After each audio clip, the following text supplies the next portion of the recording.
end of the day energy, or how's everyone doing? Yeah? There we go. Yeah. That's more Bitcoiner-like. Well, first of all, thank you all for coming. This is the final session of the day. And, you know, fittingly, it's called Bitcoin is Alive. And to be honest, I started prepping for this. And then after about 15 minutes, I stopped.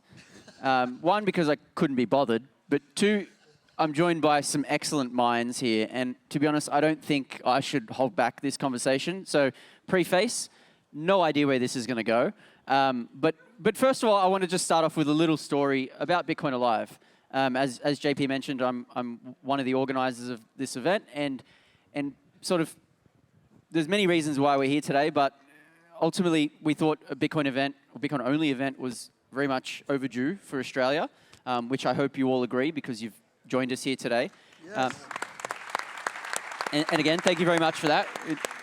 This would be just an empty room with me in it if it wasn't for the amazing speaking talent, the exhibitors, the sponsors, and first and foremost, the attendees. So thank you very much. But a little bit of backstory behind Bitcoin Alive, the event, and specifically the name, Bitcoin Alive, given that this panel is also called Bitcoin is Alive. And so we were thinking about how to come up with a name for this event, and you know, we went through all the iterations that most people probably would have done the same with. You know, Bitcoin Conference Australia, actually ABC, Australian Bitcoin Conference, had a cool little acronym, ABC. You can do some fun with that. But I thought it's a little boring, a little corporate-y, not very fun. So we went through all these iterations, and we eventually got to Bitcoin Alive. And that one sort of stuck with us. And then the more we thought about it, the more we sort of attached reasoning and behind it. And the one I want to touch on here is we wanted this to be like a really special moment for everyone, but also for Bitcoin in Australia. You know, this is the first Bitcoin-only conference, hopefully first of many. But this is the moment where, and perhaps people have already had this moment, but for at least Australia, more broadly speaking, we want, from this point onwards, Bitcoin to be alive here. We want this to be the moment where, you know, someone's come to an event for the first time and made a new relationship, or met a future colleague, or had a great conversation with someone, made a new friend. Whatever it is, we want this to be a time-stamped moment for Australia where we can all look back on and go, at least from that point on, we knew Bitcoin was alive. So that's just a little, thank you. It's a little bit about Bitcoin Alive and how we got to the branding. But that's not really what we're here to talk about. We're here to talk about, is Bitcoin alive? We probably think it is, but what is the definition of living? I guess being alive, being in a state of moving forward. But we all know Bitcoin's been called dead many times before. You know, there's actually several websites dedicated simply to Bitcoin being dead. Yeah, how's that working out for them? punk rock. How's that working out for him, Chris? Well, I guess we're all here and we've proved that, that it is alive. So I have different definitions of what Bitcoin means to me, but perhaps let's start off with each of you giving a little bit about what's your definition of Bitcoin and how is it alive in your eyes? Well, I remember I've written a chapter about this, but I don't remember what's in the chapter. You should buy a book at the merch desk. I should have, but I sold out. But you didn't buy the fucking T-shirts. I came all the way from Spain. Buy a fucking T-shirt.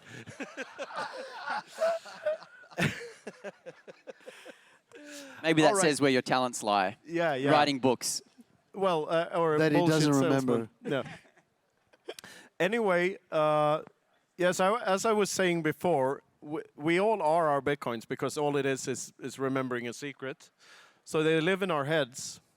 So that means we've evolved from, you know, what are they called? Homo habilis and Neanderthals and Homo erectus and all of that into Homo sapiens and now into a bunch of homos, which is a very, very nice place to be. Oh, gosh. I did say that this would get pretty weird. I didn't expect it to be within a few minutes, but Bitcoin always surprises me. He had Bitcoin is live, now Bitcoin is gay. I would say there's actually something to that because there is. I mean, we would like more women in the room because, like, how many percent do we think we have? Like 10% or something?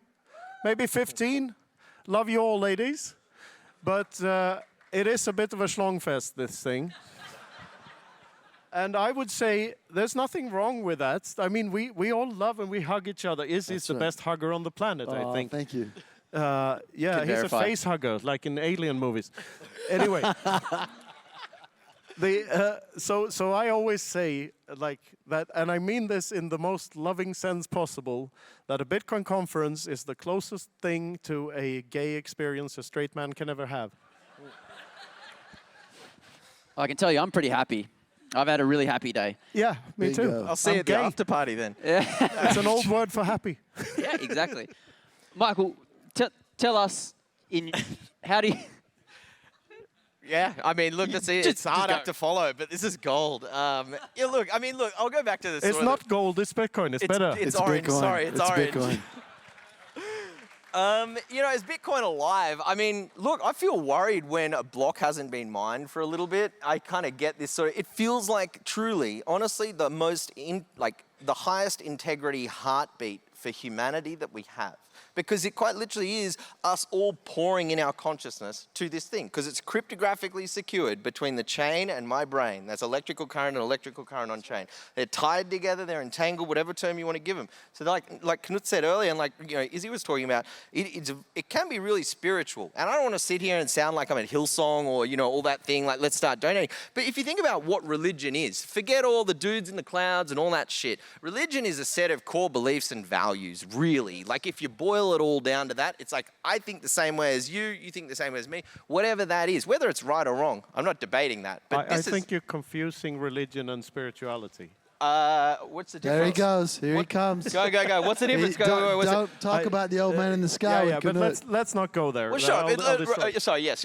Religion is essentially an organized framework belief system. That's basically what Bitcoin is. Like, you can not get angry at calling it a religion. It's the most scientific piece of machinery we got, but a belief system is, at its essence, the biggest security policy that it has. Because it's the only thing that it's done new. Only thing, nothing else. Only thing, it hasn't changed. It hasn't changed, and it will not change because you ask it to. We live in a world where our dopamine basically dictates every single thing that we want to do.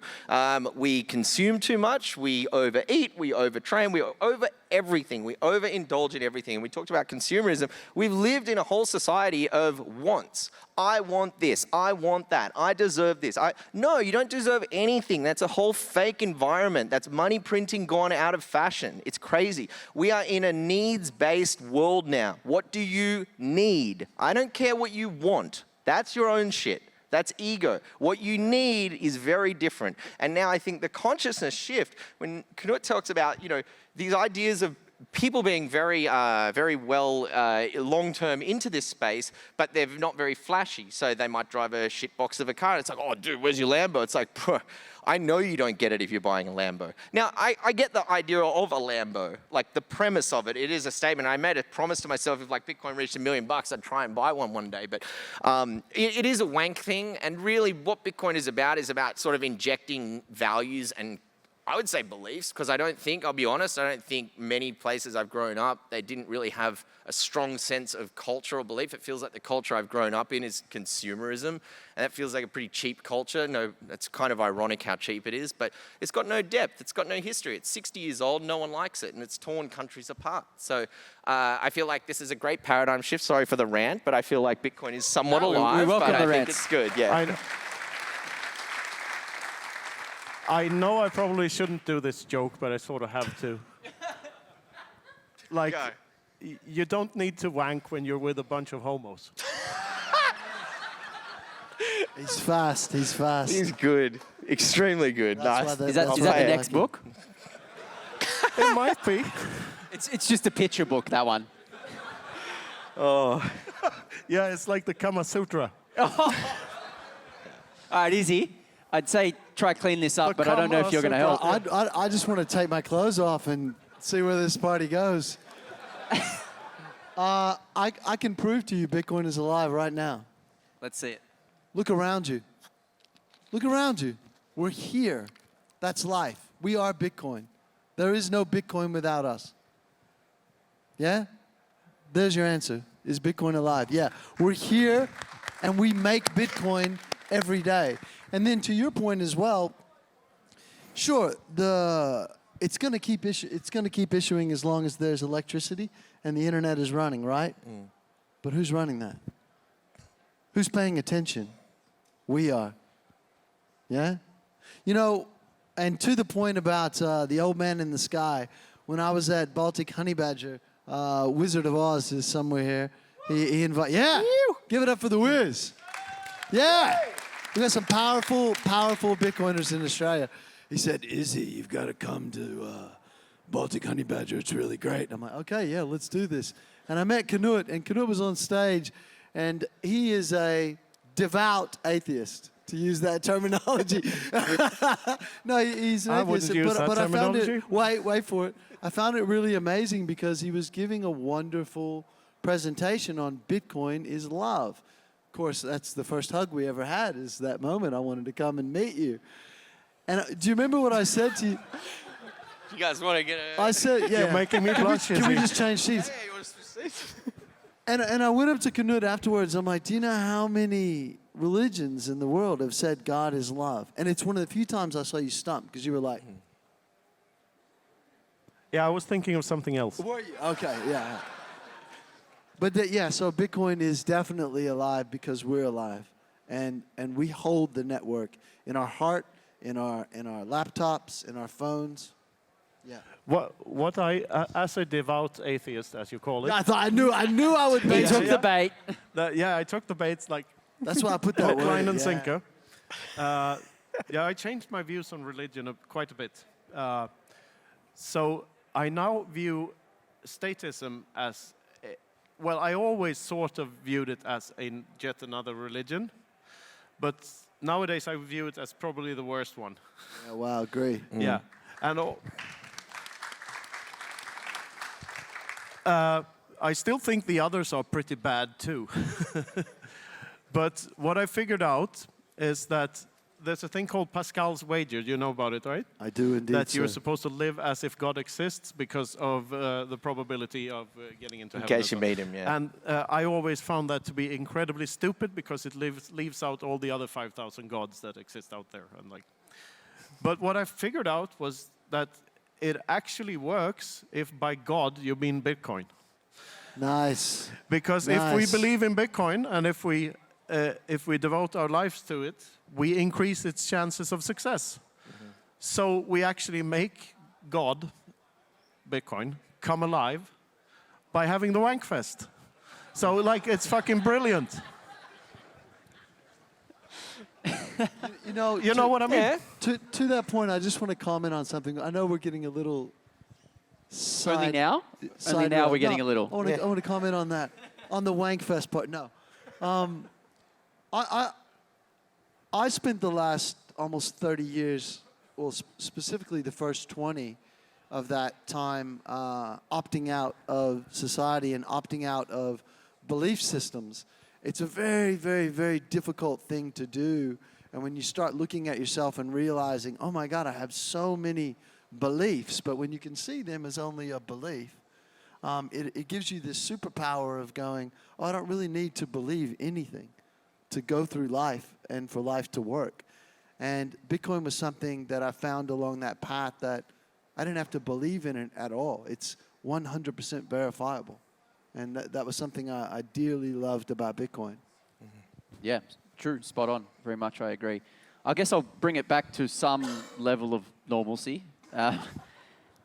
So for me, I've been thinking about this for quite some time. So keen to hear what you guys think about this sort of line of thinking. But I'm a big believer in science and natural selection, and so I'm not a biologist by any stretch, but I'm interested in it. And so I look around at all the biology in the world with animals and everything.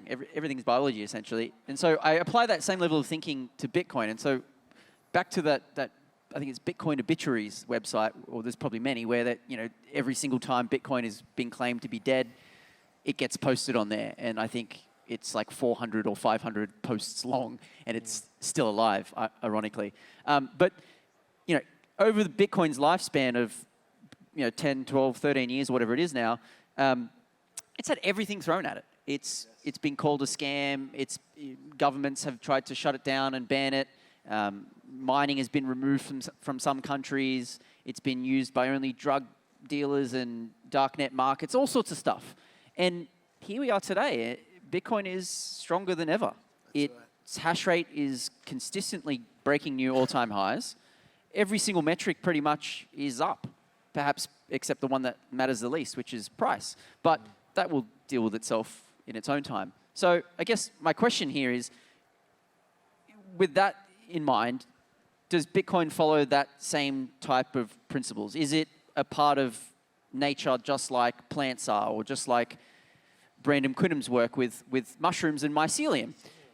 Is Bitcoin a living organism? What is it? Is it just code? Is it software? Is it an app? Is it, what do you guys think it is then?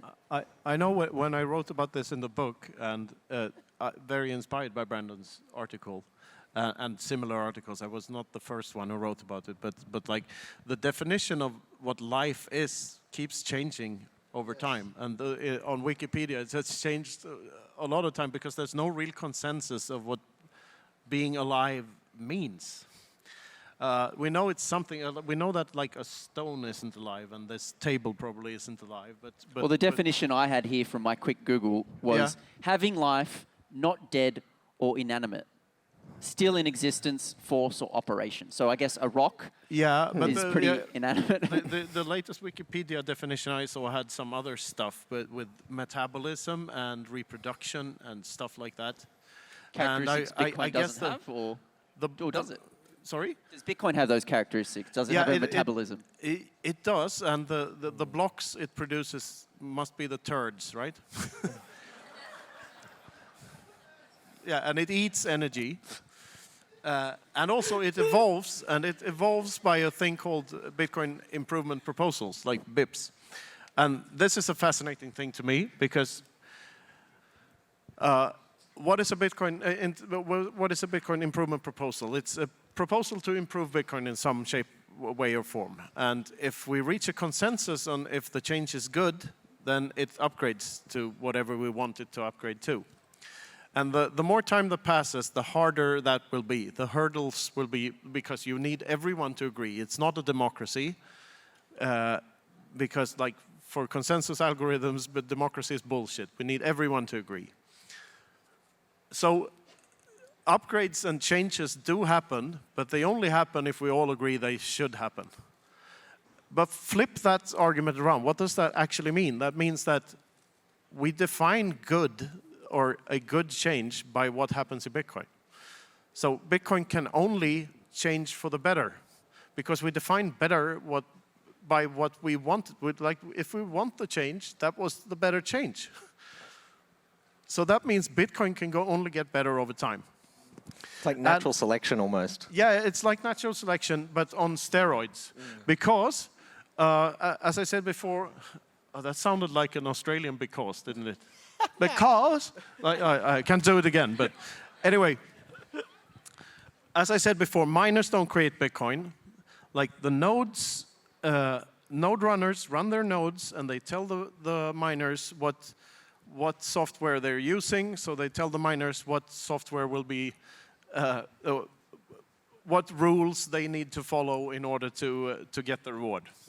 But what is a node? Like it's the guy who runs the node. But the guy who runs the node, does he create the Bitcoin? Well, in a way, he employs the miner to create the Bitcoin. But that guy who runs the node has other Bitcoiners that, route their transactions via his node. And further than that, he's connected to all the rest of the economy, because there's no such thing as a circular economy. Because everything is connected in the economy. So we as Bitcoiners, as a node runner, you trade goods and services with normies and leftards and all sorts of other people around in the world. So that also has an influence on what becomes Bitcoin. So even no-coiners create the Bitcoins. And the thing is, Bitcoin has existed since the dawn of time. It just had an infinitely low hash rate before 2009. Huh? So that does work into Brandon's worked quite a bit with the mycelium thinking. And Yeah. so I want to ask you this quick question before we continue on. Like, mycelium has survived every single cataclysm here on Earth. Do you think Bitcoin... Well, they could? haven't survived Greta Thunberg yet. Every single ice age, mycelium and mushrooms come back and they're still there. Do you think Bitcoin could do that? Would it survive that type of cataclysm? No, because it's dependent on human beings. They live within us. So if we get wiped out by, asteroid, flooding, earthquake, volcano, communism, Greta Thunberg, like whatever wipes us out, that will also kill Bitcoin. Yeah. What do you think, Michael? What do you think about that line of thinking about I think Bitcoin following natural selection? 100,000,000%, 1 bazillion%, whatever number you can think of. 100 would suffice. It's literally, it's that big. This is the, so I'm going to ask you a question. What makes you alive versus Bitcoin? And I'll tell you why. You've got, how many senses do you have? How many do we have? 5? Well, they say that. 5 and thoughts are 6. Let's call that 6. What is a Bitcoin block? Izzy has 21. Yeah, so exactly, infinity, bro. Dude, okay, so the blockchain is basically a series of moments, digital moments, and they are Satoshi's memories. Let's think of them. Satoshi is the blockchain, the Bitcoin blockchain. Every slice, every block is a frame of their life. If you asked me to do the same, I'd slice my life up into seconds. I'd count what inputs my senses got. I've got 5 inputs. Like 5 inputs are going to produce a thought, like an emergent property. So in Bitcoin, we have the same thing. We have sliced up time time slices, which are blocks, and every block has 5 attributes, which are 5 inputs to make it good. And the 6th one is going to be some sort of nonce or whatever, which is the emergent property that only works at that time. Now, if we want to look at physics, we can look at CERN. CERN is the largest piece of machinery we've got for smashing particles together. They discovered what was called the Higgs boson a couple of years back. Anyway, if you look at what Bitcoin hashing is, like quite literally, draw it and watch it. It is smashing this into that. It is a reverse endian of one of the hashes into the latest hash. You're quite literally putting 2 things, squishing them together as hard as you effing can to produce some result. And that new result is the new hash that goes in the Bitcoin blockchain. And so when I think about it as alive, I'm like, well, fuck, ChatGPT, pardon the language, ChatGPT's out now. Am I alive? Is ChatGPT alive? ChatGPT is not even nearly alive. Don't even undignify yourself. ChatGPT is nothing but a large language model. Do not be scared of it. What protects you from being alive and ChatGPT from being alive? You guys are both dependent on the same thing. That's electricity. You have your heart or your mind and your heart, and your electrical current runs between there. It's the same as, literally the exact same as a cryptographic key. When you produce a cryptographic key, it is mathematically an electrical current that will go onto that energy grid, and it will produce something of value indefinitely, permanently. So we just created that. So is Bitcoin alive? Dude, I'm not sure if I am right now, to be honest. I'm being dead serious. I'm very confident almost that we live in a deterministic universe, and we only find out that we're not in a deterministic universe once we understand that. Okay. Oh, God. On physics, on Here physics comes and the religion, a Higgs boson walks into a cathedral. And there's a cardinal there at the door, and it says like, no, we don't allow Higgs bosons in here. But without me, how can you have mass? That's right, 100%. Spot on. Because it's a scalar particle. So basically, it's like kind of like the private key that produces all your, your BIP 38 or 39, whatever it is, when you got all these HD wallets, so you can print 1,000 different keys that are all random and shit off your same private key. That's basically the Higgs boson. It's like a scalar particle. Shit happens after you know it exists. So it's the thing that produces other things, basically the origin of cause and effect, let's say, in that capacity. I don't know. Beautifully put. Cool. Thanks. I was hoping people would learn something when they came here today. Sorry. They learn everyone is homos. That's what he said. There's some right? key, We're all homos. Sorry. And turds and all sorts of stuff, yeah. But such is this conversation. It's very exploratory, and we're going into some weird ideas. Do you have anything to add to any of what we touched on there? Of course I have. Yeah, a lot of things to add. The floor is yours, I want to sir. look at it from another perspective, though. realizing who I'm setting with, and ready for rebuttals. So there was a king who renounced his kingdom 2,600 years ago, and he went on a quest in India. Does anyone know who I'm talking about? Greta Thunberg. His name was Siddhartha. Yeah, we all refer to him as Gautama the Buddha. That's who I'm talking about. He sat under a tree, and he came up with a realization that still holds true today. All matter is energy, vibrating. Yeah? So is it alive? I think we anthropomorphize a lot of things. We're like these meaning-making machines, so we can project what we feel and think something is onto anything. But at the base layer of it, whether we call it inanimate or whether we call it alive or dead, it's just us talking. It's just human beings making noises with our mouth. We don't know. But wait, he's coming. It's good. I don't know if it's going to be a joke or a rebuttal. Rebuttal. But is it a rebuttal? Yeah, good. It's one of the things I love most about you, actually. It makes me think in other avenues. But in this, from my perspective, to take things in an opposite direction. So I know for a fact I'm electricity and water. I've done enough meditation to understand exactly what I am, and that I am a vibrational being living in a vibrational matrix. And does that mean I'm not alive or Bitcoin is alive? I don't know the answer to that. But I know in that vibration, a lot of shit is happening. And it feels like, to your earlier point in how we're living right now on the planet, it's so grotesque because a lot of people don't recognize that there are vibrations. You can vibrate on a subtle level or a very high frequency or a low frequency. What I notice with Bitcoin is it's changing people's frequency. It's changing how they look at the world, how they look at themselves, how you look at one another. So is it alive? I still don't know. But I'm a fucking Bitcoiner and I'm sticking to it. Yeah. Is there a rebuttal coming? Yeah, the rebuttal would be like, if you do a ton of meditation or take a ton of psychedelics and realize that everything is part of the same consciousness and all of this stuff, then there's no real point in having the word alive, right? If dead things are alive, then so we have to define the word. Thanks for ruining our branding. So well, that's, to your point, You're 100% right. that's actually the beautifulness of language that we have in our human endeavor.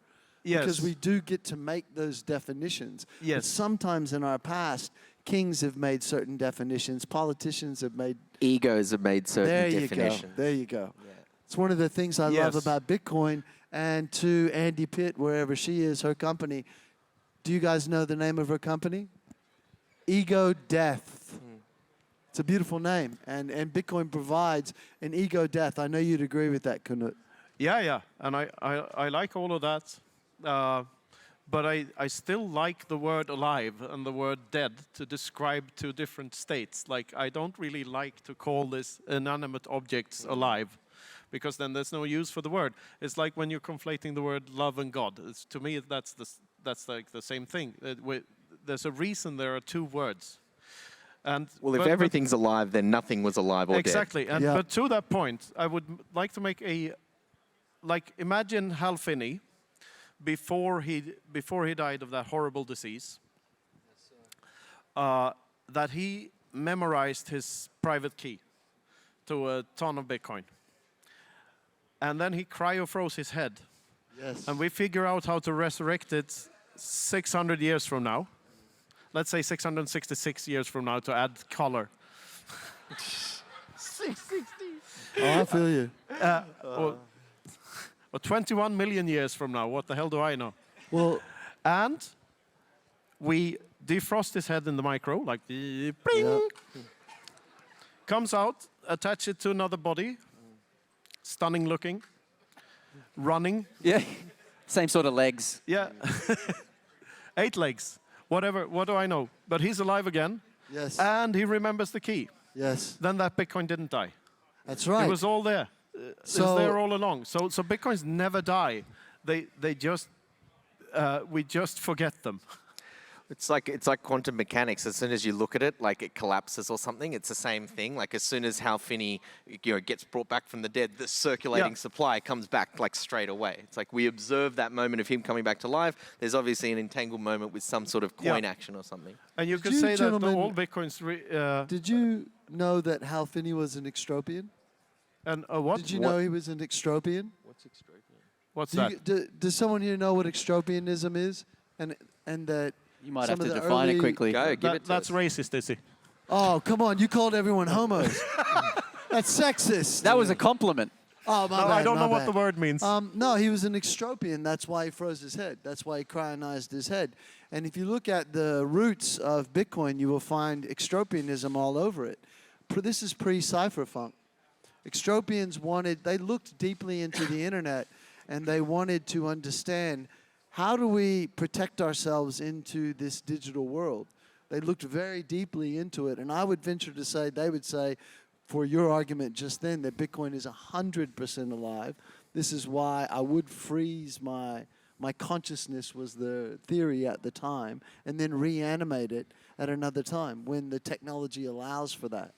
So yeah, if you want to dig deep into some of the earliest roots of Bitcoin, look into extropianism, pre-cypherpunk. You could call it bit bonkers also. You could, Yeah. yeah. But in respect of Hal and his Yeah, wife, we shouldn't. they were homos. I mean, they were extropians. We all are. Look, we've only got a couple of minutes left, and this conversation could probably go on for hours and probably never answer any type of question anyway. But you kind of touched on this before, so I'll preface the question, and we've only got a minute from each of you.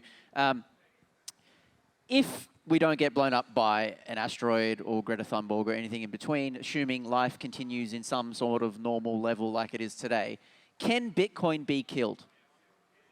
No.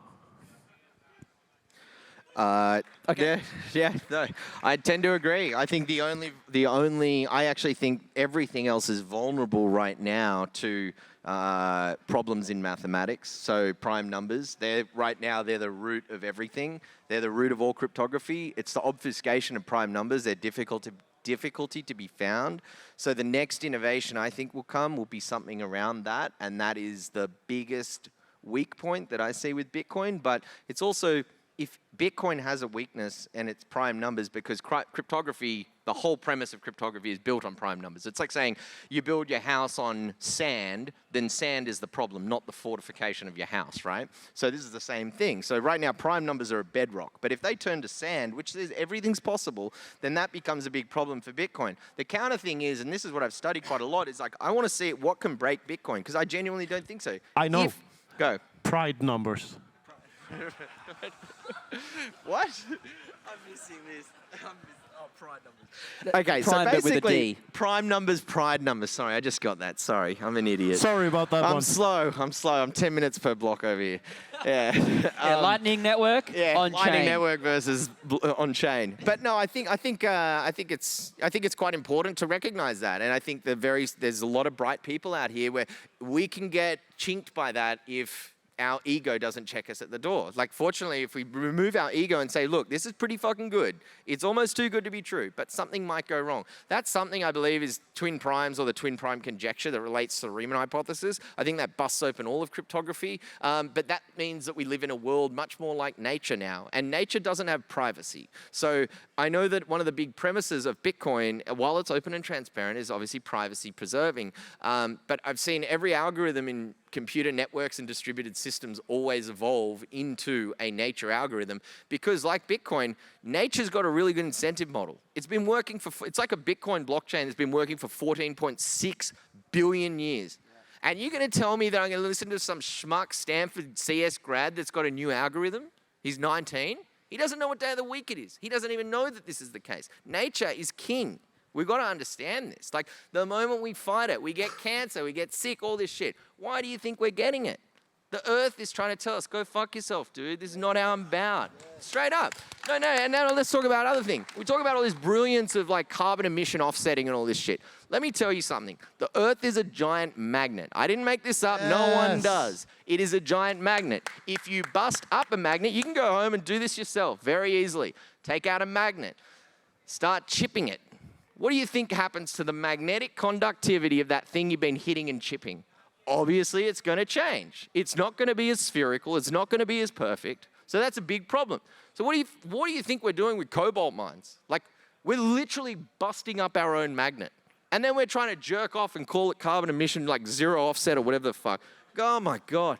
Like, guys, we've got to wake up and we've got to be smart. We have one planet. We're on one team. I don't know who the fuck you guys think you are, including myself. We're all electrical current. Electrical. Yes. No skin color, no hair color, whatever the fuck. That's all irrelevant. We have a really big task ahead of us. There's a lot of people hundreds of years from now not looking for your grandma to pat you on the back and say, great job at work today. We're looking at a whole civilization that are like, please don't fuck this up. Please don't fuck this up. Please don't fuck this up. Dude, look, if we think about medieval ages, all these things are cause and effect that have brought us to this day. But I think it's really important to acknowledge that, you know, nothing is perfect, nothing is indefinite. And sorry for running over, but I think that, yeah, everything is vulnerable. But if you don't have an ego, then you can always see what you don't know as easy as possible, I think. So, yeah. Thank you very much, gents. We've unfortunately ran out of time. I'd love to give Izzy I'm going to weigh in on that. 30 seconds. 30 I'm seconds. going to run over for 30. So the reason it doesn't die is very simple. It goes back to an idea whose time has come. You cannot kill an idea. And Bitcoin was imbued with the consciousness of its creator, and now each of us holds that. You can't stop that, ever, ever. Thank you. Yes. Thank you, gents. Knut, Michael, and Izzy. Beautiful. Thanks, buddy.